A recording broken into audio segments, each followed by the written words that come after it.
और जो कल होगा, कल से एक नए महाभारत की शुरुआत गैरसैंण से होगी। उत्तराखंड की नज़र कल दो जगह पे लगी हुई है। एक जो उत्तराखंड की जीवात्मा है गैरसैंण, शहीदों की सपनों की राजधानी गैरसैंण पर, और दूसरी उत्तरकाशी में, क्योंकि उत्तरकाशी में देश के प्रधानमंत्री जी उत्तराखंड में शीतकालीन पर्यटन को बढ़ावा देने के लिए आ रहे हैं। तो ये उत्तराखंड की जनता प्रधानमंत्री जी के रूप में उनसे देखना चाहती है। आखिर भारतीय जनता पार्टी की और प्रधानमंत्री जी की कौन सी मजबूरी है ना, विवादित मंत्री होने के बावजूद अभी तक क्यों मंत्रिमंडल में बना हुआ है। कल उत्तराखंड की ग्रीष्मकालीन राजधानी में स्वाभिमान रैली का आयोजन किया गया है, जो कुछ समय पहले मंत्री के द्वारा विधानसभा सत्र में अशब्द उत्तराखंड के लोगों को बोला जाता है। उसके बाद से ही लगातार जो उत्तराखंड का पहाड़ी समाज है वो मंत्री के इस्तीफे पर अड़ा है। लेकिन जैसे ही बीजेपी पार्टी मंत्री पर कार्रवाई नहीं करती है तो धीरे धीरे जो अब आक्रोश है वो बढ़ता ही जा रहा है। जो कल उत्तराखंड की ग्रीष्मकालीन राजधानी गैरसैंण है, वहाँ पर कल महारैली का आयोजन किया गया है। अभी हमारे साथ तमाम लोग हैं, राज्य आंदोलनकारी हैं, पूर्व सैनिक हैं, पूर्व आईएएस एसएस पांगती साहब भी हैं। उनसे हम जानेंगे कि किस तरीके की प्लानिंग है और क्या इन लोगों की मांग है। कल सर स्वाभिमान रैली का आयोजन है, क्या आपकी मांगे हैं? कल लगातार सब लोग गैरसैंण पहुंच रहे हैं, क्या मांगे हैं आपकी? ये जो जिस मंत्री का आपने जिक्र किया अभी, उनके बारे में पूरे उत्तराखंड में एक प्रकार से एक उबाल सा आया हुआ है। जगह जो सुन रहा है उसको कह रहा है कि ये अब शब्द, एक तो यहाँ का उत्तराखंड के देवभूमि के लोगों को इस तरह से तुम ऐसे शब्दों से एड्रेस कर रहे हो, ये आपत्तिजनक है। और ये क्या कह रहा है, मैंने साले नहीं कहा था, मैंने सारे कहा था। अब तुमने सारे भी कहा तब भी तो गाली है। सारे मतलब क्या? उत्तराखंड के सारे नालायक हैं, उत्तराखंड के सारे कमज़ोर हैं, उत्तराखंड के सारे झूठे हैं, ये कहना चाह रहे हो, वो भी तो गाली है। तो जिस तरह से भी तुम इसको पेश करो, ये उत्तराखंड के लोगों को अपमान करने वाले शब्द हैं आपके। ये कितने उत्तरदायित्व का एक पद है जिस पर तुम आसीन हो, ऐसे व्यक्ति को उस पद से ये कहना, वो भी हाउस के अंदर, ये संविधान का भी उल्लंघन है। आप संविधान कहता है कि आप गलत बातें नहीं बोलोगे। गलत बातें अगर आप बोलते हो तो वह संवैधानिक हो जाता है। वो इस तरह से कर रहा है, तो ये बहुत दुखद बात है। गैरसैंण में ये हुआ है, वही होता रहता है। मुझे याद है जब उत्तराखंड राज्य बना नहीं था, उस समय मैं एक बार गैरसैंण में किसी रूप में अपना रूप गाड़ी बदल के जा रहा था, जब सबसे उसमें था। मैंने देखा गैरसैंण में कोई नहीं देख रहा उनको, कोई पत्रकार उसको कवर करने वाला नहीं, लेकिन वहाँ बच्चे, औरतें, बुढ़े नीचे टी गार्डन वहाँ से नारा लगाते हुए ऊपर जा रहे हैं और नीचे आ रहे हैं। ये वो क्षेत्र है जो सेंसिटिव हो गया, वो राजधानी के नाम से इतना सेंसिटिव हो गया है। कोई मुद्दा आप उठाओगे तो गैरसैंण में कभी न कभी वहाँ ये मुद्दा उठेगा। तो इसलिए वर्तमान में जो जिस तरह की राजनीति चल रही है, खासकर उत्तराखंड में, और वो जो हमारे लोग ही उसको एक हमसे प्रोटेक्शन दे रहे हैं, तो ये खेदजनक है। ये अगर ऐसे ही चलता रहा तो बाद में इसका और बीभत्स रूप देखने को मिलेगा हमको।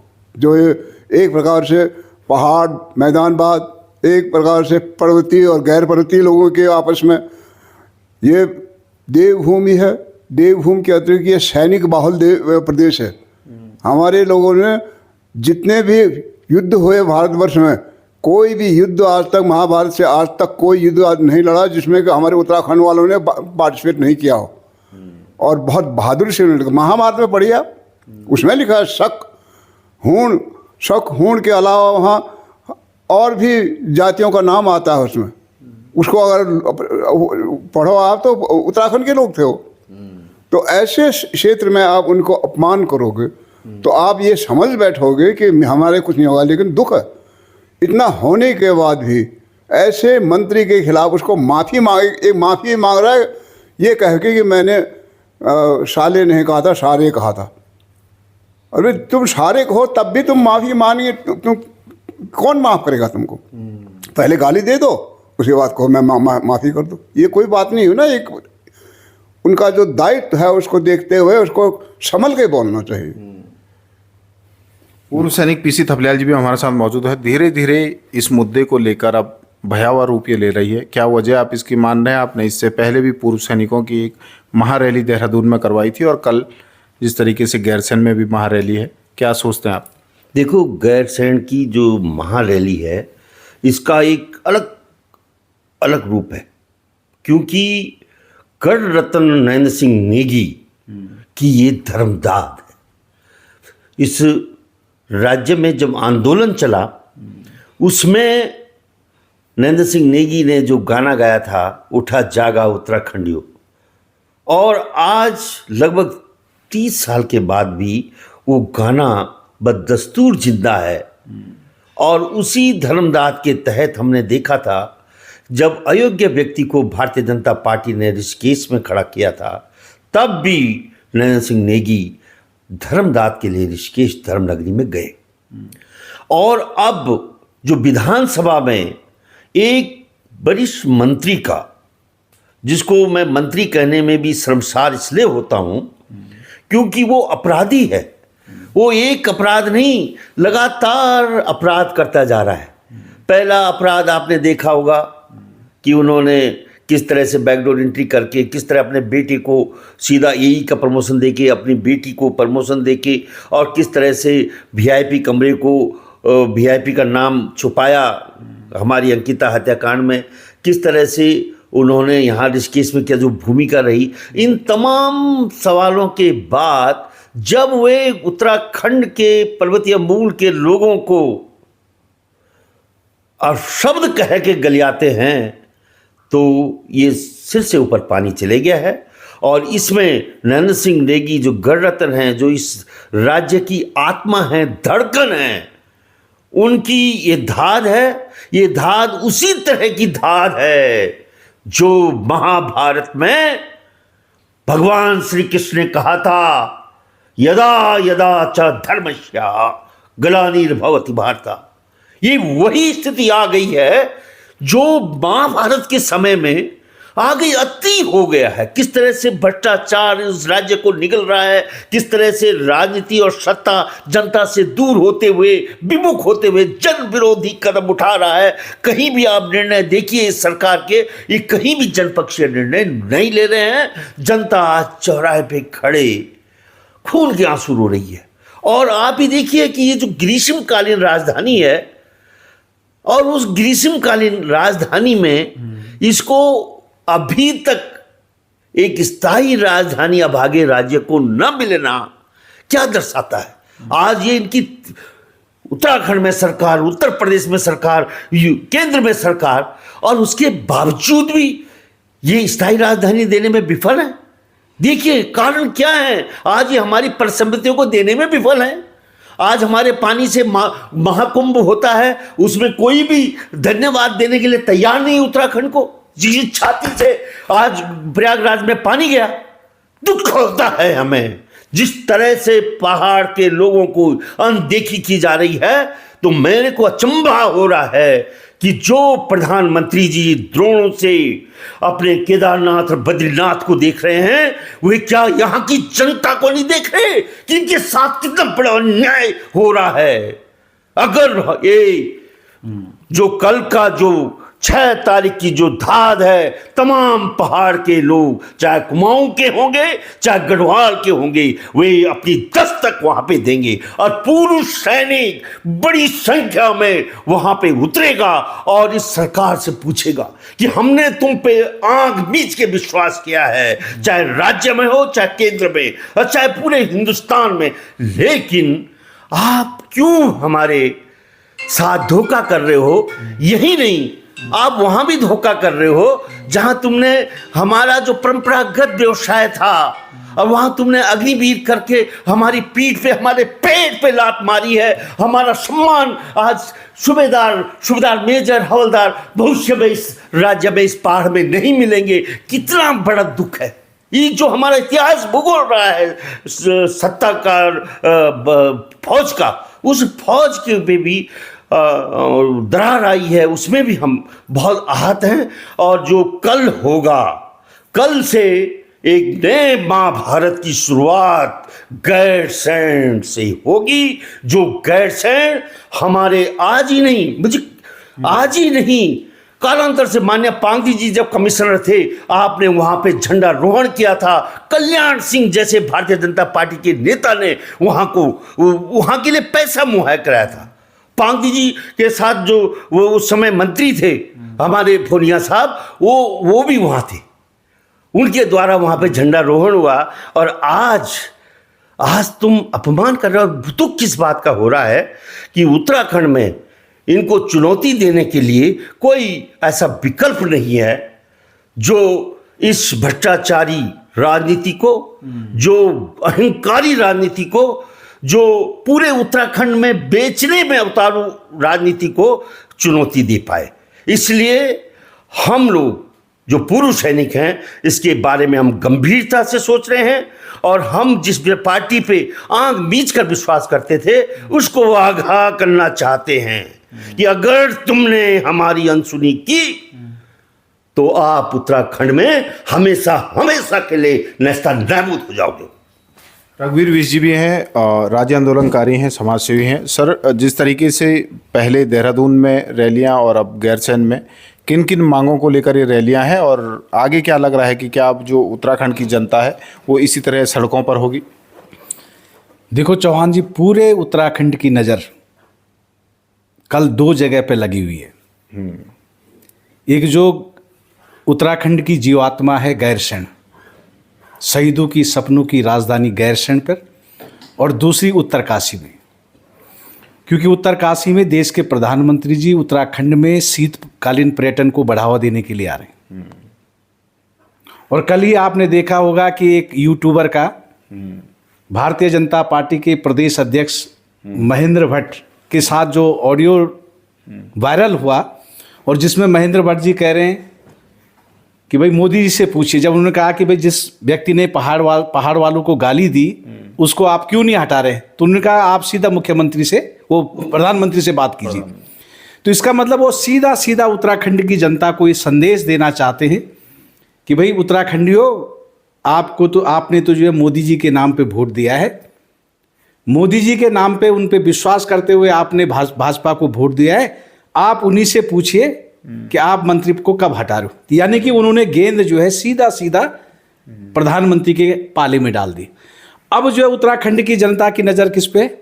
देश के प्रधानमंत्री पे, कि देश के प्रधानमंत्री किस तरह का निर्णय लेते हैं। जो उत्तराखंड वासियों ने उन पे अथाह आस्था जताई है, प्रधानमंत्री उनकी आस्था पर, उनके विश्वास पर कितना खरा उतरते, ये उत्तराखंड की जनता प्रधानमंत्री जी के रूप में उनसे देखना चाहती है। आखिर भारतीय जनता पार्टी की और प्रधानमंत्री जी की कौन सी मजबूरी है? जैसे आदरणीय थपलियाल जी ने भी कहा कि इतना विवादित मंत्री होने के बावजूद अभी तक क्यों मंत्रिमंडल में बना हुआ है? जिस व्यक्ति ने विधानसभा जो लोकतंत्र का मंदिर है, 160 नियुक्तियां बिना एडवर्टाइजमेंट के, बिना रिटर्न टेस्ट के, बिना इंटरव्यू के बैकडोर भर्ती की, एक ऐसा व्यक्ति जिसने अपने बेटे को उपनल के माध्यम से, आउटसोर्सिंग माध्यम से सीधा असिस्टेंट इंजीनियर जल संस्थान में लगवाया, और जब उनसे पूछा गया तो उसने कहा उसने बीटेक कर रखा था, उसने अप्लाई किया और उसके बाद नौकरी लगी। जिस विवादास्पद व्यक्ति ने अपनी बेटी को सेल टैक्स, अपने ही डिपार्टमेंट में, वित्त मंत्रालय में सेल टैक्स डिपार्टमेंट, क्योंकि सेल टैक्स भी उन्हीं के पास है, आउट ऑफ टर्न प्रमोशन दे करके प्रमोशन दिया हो। जिस विवादित व्यक्ति के बेटे पर वन विभाग द्वारा मुकदमा दर्ज होने के बावजूद भी अभी तक कार्रवाई नहीं हो रही हो। जिस विवादित मंत्री ने उत्तराखंड की स्वाभिमानी बेटी अंकिता भंडारी, जिसके व्हाट्सएप चैट में लिखा था कि एक वीआईपी आने वाला है और उस वीआईपी को एक्स्ट्रा सर्विस देने के लिए उस पहाड़ की स्वाभिमानी बेटी अंकिता भंडारी पे दबाव डाला जा रहा है, और जब उत्तराखंड की जनता कह रही थी उस वीआईपी का नाम उजागर करो, सीबीआई जांच करो, तो मंत्री उस वीआईपी व्यक्ति को बचाने के लिए विधानसभा में कहता है कि वो वीआईपी व्यक्ति नहीं, वो वीआईपी रूम है। इससे साफ जाहिर होता है कि इतना विवादों में रहने के बाद जिस व्यक्ति ने खुलेआम ऋषिकेश में कानून अपने हाथ में लेकर के वहां पे अपने समर्थक को पीटा हो, उसके बाद उस पर कोई कार्रवाई नहीं हुई। इतना विवादित होने के बावजूद भी भारतीय जनता पार्टी की ऐसी कौन सी मजबूरी है जो उसे मंत्रिमंडल में बनाए हुए। और गैरसैंण का इसलिए है क्योंकि गैरसैंण हमारे स्वाभिमान का प्रतीक है, पहाड़ की अस्मिता का प्रतीक है। क्योंकि जो 42 शहादतें हुई थी वो इसलिए हुई थी कि शहीदों की सपनों की राजधानी गैरसैंण होगी।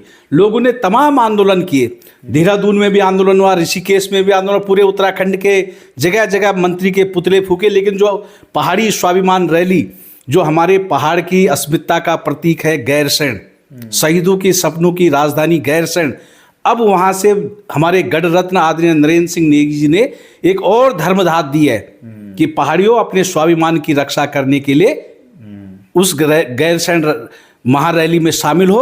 और ये लड़ाई तब तक लड़ते रहो जब तक प्रेमचंद अग्रवाल का इस्तीफा नहीं हो जाता। इसलिए गेंद जो है प्रधानमंत्री के पाले में, उत्तराखंड आने से पहले प्रधानमंत्री को चाहिए कि उस विवादास्पद मंत्री को मंत्रिमंडल से बर्खास्त करने के निर्देश वो धामी सरकार को दे। आपको लगता है कि प्रेमचंद अग्रवाल का अगर मैं इस्तीफा हो जाता है उसके बाद भी ये लड़ाई रुकेगी? अब ये लड़ाई रुकने वाली नहीं। जिस प्रकार से आप देख रहे होंगे कि गैरसैंण को कल ही 4 तारीख को गैरसैंण ग्रीष्मकालीन राजधानी घोषित हुए 5 साल हो गए, लेकिन केवल एक बार ही एक सत्र ही वहां हो पाया, और वो भी केवल 2 दिन का। इसलिए पूरे उत्तराखंड के लोग अपने आप को ठगा महसूस कर रहे हैं। और पहाड़ में माफिया प्रस्त राजनीति इतनी हावी हो गई है, पहाड़ विरोधी मानसिकता वाले लोग इतने हावी हो गए कि आपने देखा होगा कि जब 2022 में तत्कालीन मुख्यमंत्री ने गैरसैंण को कमिश्नरी घोषित की, गैरसैंण को ग्रीष्मकालीन राजधानी घोषित की, तो जो पहाड़ विरोधी ताकतें थी, जो माफिया प्रस्त राजनीति थी, उस मुख्यमंत्री को 3 दिन के अंदर हटना पड़ा था। ये साफ जाहिर है कि यह माफिया प्रस्त राजनीति इतनी हावी हो चुकी है। इसलिए ये लड़ाई अब रुकने वाली नहीं है, क्योंकि ये लड़ाई है उत्तराखंड के जल, जमीन और जंगल को बचाने की। तो केवल इसमें एक मंत्री का इस्तीफा जो है, इस्तीफे से लोग शांत होने वाले नहीं है। अब लोग जाग चुके हैं। अब लोग जो है तब तक चैन की सांस नहीं बैठेंगे। जिस तरह से आपने देखा होगा कि आदरणीय पांगती साहब हो गए, थपलियाल जी हो गए, उन्होंने पूर्व सैनिकों की जो रैली आयोजित हुई, और आपने देखा होगा पूर्व सैनिक कभी भी राजनीतिक आंदोलन में भाग नहीं लेते। जब उनको लगा कि उनकी अस्मिता पे जो है स्वाभिमान को ठेस पहुंची, तो पहली बार हमने देखा राज्य आंदोलन के बाद पहली बार पूर्व सैनिक जो 90% माने जाते हैं कि भारतीय जनता पार्टी के समर्थक हैं, उन्होंने जो है इनके मुर्दाबाद के नारे लगाए। इससे ये साफ पता लगता है कि उत्तराखंड की फिजा जो है भारतीय जनता पार्टी के खिलाफ होने वाली है।